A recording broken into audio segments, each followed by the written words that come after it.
여러분 반갑습니다. 안녕하세요. 효정TV입니다.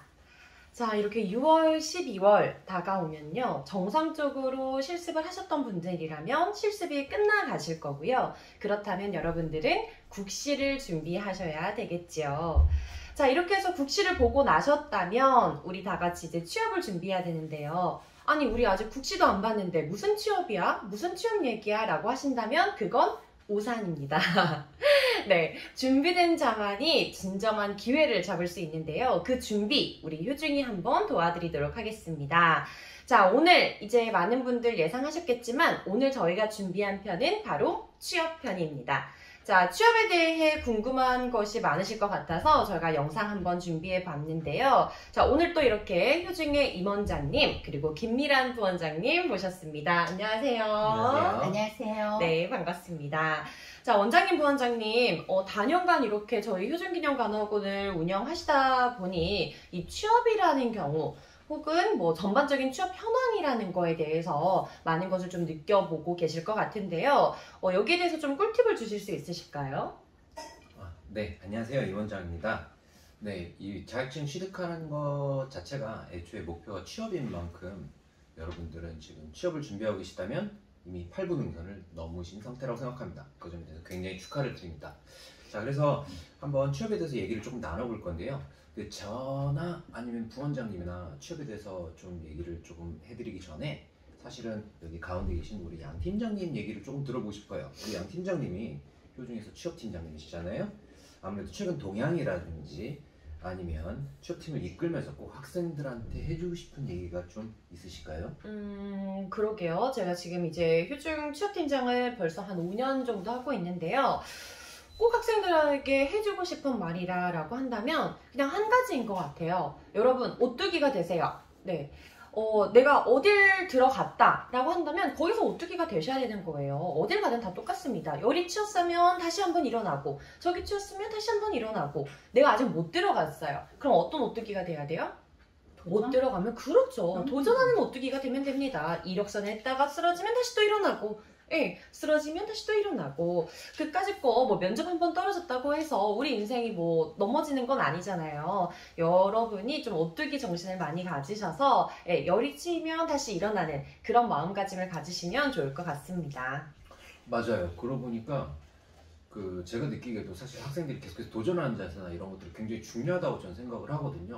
야, 근데 팀장님, 도전을 하려면 그 티오가 충분해야 도전이라고 또 하든지 말든지 할 거니까 요즘 최근 티오 현황은 좀 어떤 것 같아요? 제가 팀장을 하면서 느낀 거는 우선 아무래도 이 간호조무사라는 자격증이 이제 보유한 사람을 대상으로만 들어갈 수 있는 취업이기 때문에 다른 직종, 뭐 우리가 뭐 회사원이라던가 뭐 IT 뭐 이런 다른 직종에 비해서는 취업이 아무래도 조금 더 용이한 것은 사실인 것 같습니다. 하지만 이 간호, 보건산업이라는 것도 뭐 무한한 그런 인피니티는 아니기 때문에 매해 동향이 조금씩 달라지기는 합니다.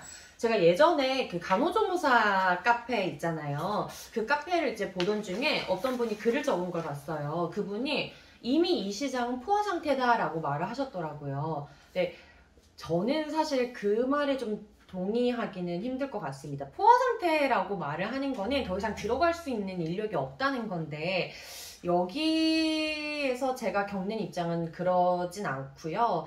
그분이 들어가지 못하시는 게 아닐까 이런 생각이 좀 듭니다. 신규 구직을 하려는 신규 구직 기준으로 졸업자 대 취업 TO 이제 원하는 이제 일자리 개수죠. 졸업자 대 일자리 개수를 비교해보자면 1대1 혹은 조금 근소위로 이 졸업자분들이 살짝 많은 편입니다. 당연히 이 보건의료 분야도 뭐 경기라는 게 있거든요. 여러분들이 이해하시겠지만 현재 지금 뭐 코로나 상태라고 한다면 이 졸업자에 비해서 아무래도 또 자리가 조금 더 우위 상황입니다. 보건 인력이 많이 필요하기 때문이죠. 이렇게 경기에 따라서도 많이 업앤다운이 있기 때문에 무조건 뭐 포화 상태다. 혹은 무조건 자리가 있기 때문에 우리는 TO를 뭐 잡고 뭐 쉽게 들어갈 수 있다. 이런 거는 좀 잘못 생각하고 계신 것 같고요. 그냥 여러분들이 생각하기로 자 그래 2021년 기준으로는 졸업자 우리들이 일자리에 비해서는 조금 더 많은 편이다 라는 이런 숫자 개념만 조금 알고 계시면 마음이 좀 더 편하실 것 같아요. 갓 졸업한 신규 취업자 기준으로 말씀하시는 거예요? 네, 맞습니다. 경력직이라고 한다면 어느 분야나 마찬가지겠지만 사실 이 보건의료 분야도 자기 하기 나름이에요. 예, 그래서 경력자분들 같은 경우에는 또 내가 어떤 커리어를 갖고 있는지를 잘 생각해 보시는 게 좋을 것 같습니다.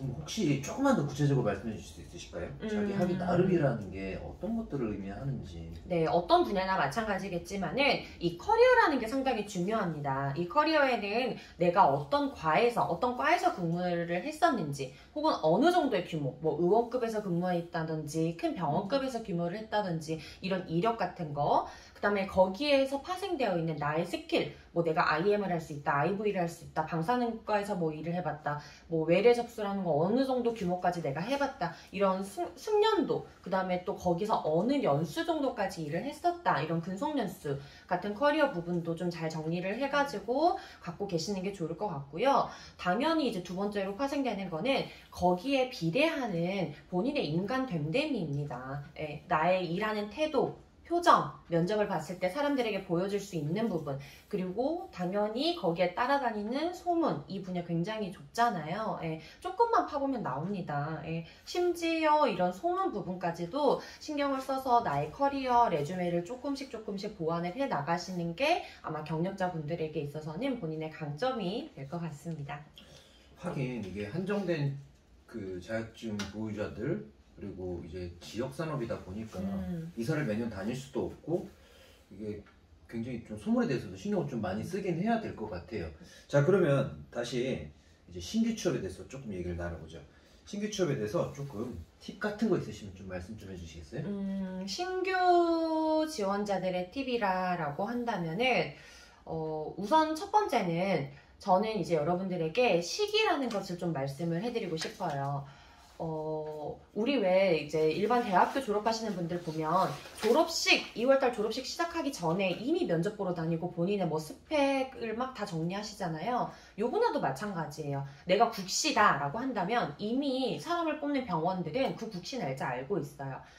인력을 뽑아야 된다라고 한다면 아무래도 조금 더 연봉이 낮으면서도 막 지원자를 많이 받아볼 수 있는 국시를 기점으로 일자리를 오픈하는 경우가 많거든요. 그래서 신규 취업자이신 분들은 국시 이제 끝나고 나면 나 취업 준비해야지 이런 생각보다는 이 국시 이전에 조금씩 여유가 있을 때 본인의 전체적인 정리를 먼저 한번 해주시는 게 좋을 것 같고요. 두 번째, 이 레주메에 있어서 내가 그럼 정리를 해야 할 때 이력서에 있어서 뭘 정리해야 되냐? 바로 본인의 강점과 약점입니다. 굳이 몇 가지, 몇 개수 이렇게는 따질 필요는 없지만 사실 여기 앉아 계신 분들한테도 본인의 장점과 단점 10가지씩 말해보세요 하면 쉽지 않잖아요. 그쵸? 네, 그렇게까지는 필요 없고요. 한 사람당 적어도 내가 면접 때, 질문 때 금방 말을 할 수 있도록 장점과 단점을 한 3가지 정도씩만 준비를 해가지고 잘 파악을 하고 계시면 좋을 것 같습니다. 네, 마지막으로는 내가 이제 취업처가 떴을 때 괜히 시간 낭비하지 않게 어떤 것을 정확히 원하는지 본인의 선호도를 파악하는 게 굉장히 중요한데요.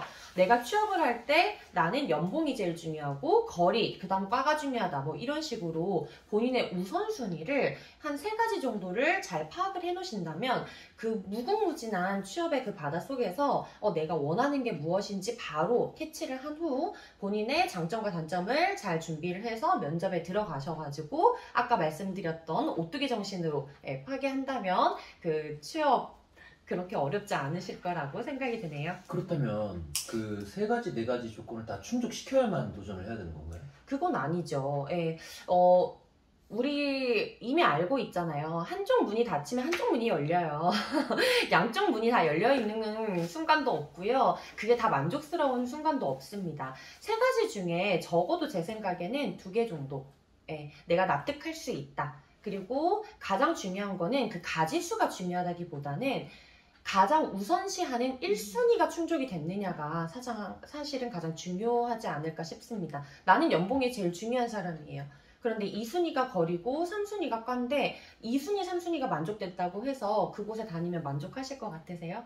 그러진 않습니다. 사람은 정확히 자기가 무엇을 1순위로 원하는지 알고 있어요. 그 1순위가 충족되는 순간 3순위는 조금 모자라도 그래도 견딜 수 있거든요. 하지만 3순위가 충족돼도 1순위가 모자라는 걸 견딜 수는 없습니다. 그래서 본인의 우선순위를 잘 파악하시는 게 좋을 것 같습니다. 그럼 사실은 그렇게 모든 조건을 다 충족시키는 사실 좀 힘들긴 하겠네요. 그쵸. 어느 정도 양보도 할 줄 알고 좀 그래야겠네요. 맞습니다. 그렇죠. 자, 그렇다면 효중의 취업 팀장으로서 이제 우리 취업팀을 대표해서 학생들한테 꼭 하고 싶은 말, 해주고 싶은 말. 꼭 하고 싶은 말, Give me your call, baby, baby. 여러분, 예, 저희 전화 꼭 받아주시고 저희에게 전화 좀 해주세요. 예, 이건 뭐냐면요. 사실 저희 효중기념관학원 가장 큰 장점은 뭐냐면 인력풀이에요. 예, 수년간 간호부장으로 재임하셨던 저희 부원장님, 그리고 수원 지역뿐만 아니라 이제 근처에 뭐 안양, 안산뿐만 아니라 뭐 여러 근처 도시에 이제 인력의 그 인맥을 갖고 계신 원장님이 운영하시는 저희 학원 같은 경우에는 이제 병원 안에서 인력적인 TO가 이제 발생을 했을 때 사실 저희 학원으로 가장 먼저 연락이 옵니다. 그럼 저희 학원 같은 경우에는 이미 졸업하기 전에 졸업생들에게 이제 취업 그 안내 설문지가 나가요. 본인이 1순위, 2순위, 3순위 아까 말씀드렸던 우선순위가 무엇인지, 어느 근무 형태를 희망하는지, 뭐 정규직인지 알바인지 뭐 이런 것들 있잖아요. 어떤 과에서 뭐 실습을 했었고 어떻게 연장선상을 원하는지, 연봉은 어느 정도를 희망하는지, 뭐 본인의 뭐 가족 형태가 어떻게 되는지 정말 세세한 이 구직 안내서를 설문서를 받은 다음에 학생별로 저희가 쫙 다 정리를 해놓습니다.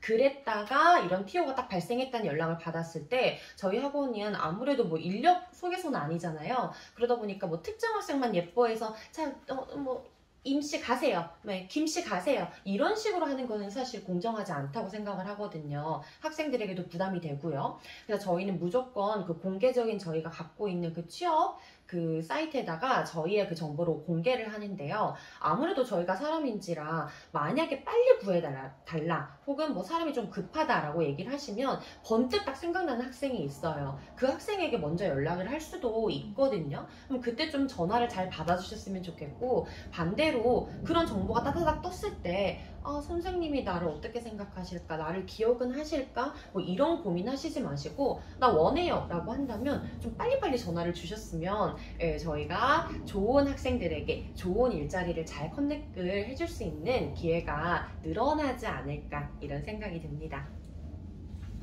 뭐 부원장님도 그런 경험 있으시죠? 저 자리 났는데 학생들이 전화를 안 받아가지고 애간장 타고. 맞아요. 네. 뭐 불과 사실 뭐 한 2주 전에 저희가 그동안에 생각지도 않았던 그런 병원에서 외래와 건강검진실이 두 병원에서 동시에 제의가 들어왔어요. 그래서 이렇게 뭐 학생들의 명단을, 아직 미취업 상태로 있는 그런 학생들의 명단을 봤을 때 정말 이 학생 적격이다라고 생각되는 학생이 있어서 연락을 드렸어요.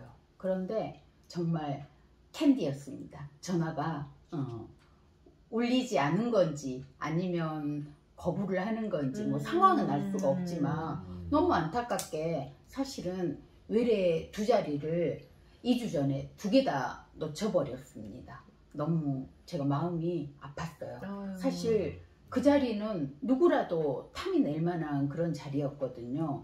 근데 놓쳐버렸는데, 그렇게 이렇게 제가 말씀을 드리면 아마 학생들이 그럴 거예요. 아니 그럼 다른 사람 해주면 되지라고 그쵸. 말을 할 수 있어요. 근데 사실 뭐 좀 전에 우리 취업팀장님이 말씀도 하셨지만은 취업을 저희가 무조건 아무 학생에게나 취업 자리를 연계를 또 하는 거는 아니잖아요. 그 자리에 맞는 적재적소에 맞는 사람이 있듯이, 네, 성향도 봐야 되고 이미지도 봐야 되고 업무 능력도 봐야 되고 하는 거기 때문에 사람을 이렇게 어느 자리에 뭐 소개를 한다라는 게 그냥 학생들이 쉽게 생각하는 것처럼 저희가 아무나 이렇게 소개를 하는 거는 아니기 때문에 참 안타까웠지만 어쩔 수 없었습니다. 네.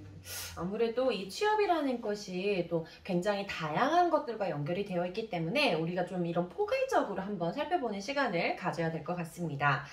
자, 우선 뭐 취업에 관련해서 간단하게 제 이야기는 여기서 좀 마무리를 하도록 하고요. 제 본본으로 돌아와서 우리 임 원장님과 우리 김미란 부원장님의 이야기를 제가 한번 잘 이끌어내 보도록 할 테니까요. 여러분들 귀 쫑긋 하시고 이 시간 집중해서 한번 들어보시면 좋을 것 같습니다.